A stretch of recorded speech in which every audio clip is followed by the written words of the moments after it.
The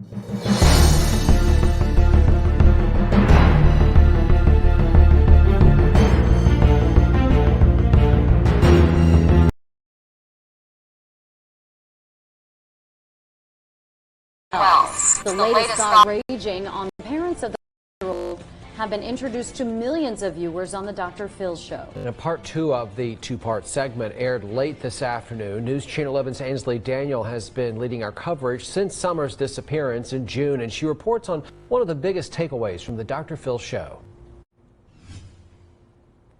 Josh, we took a look at the Google Trends in the past day for Cornbread Mafia. As you can see behind me here, plenty of hits followed. The related topics kept getting closer to Summer's home: Hawkins County, kidnapping, Phil McGraw, Rogersville, and Summer. You have to actually look at what is organized crime. There are distinct factors, starting with the existence of a chain of command and a means of moving money. You usually see money flowing from the bottom to the top. You usually see some type of identifier via tattoos, the type clothes that individuals are wearing, colors, stuff of that nature. That's not what you get out of this 80s era organization who got their start moving marijuana, not children. At this point, it's more of legend and folklore versus actual possible reality. Candace Bly's reaction was unmistakable, but the cause of her stress could be misunderstood. You know, we don't know what the triggering effect is. It could have just triggered her for something else and not necessarily their involvement with or possible involvement with her abduction or disappearance. Dr. Phil used specific words when he told Dawn and Candace what he thought of their involvement. My understanding is Dr. Phil says it to the family, and he makes it specific, and he says in her murder and then the covering or removal of the body.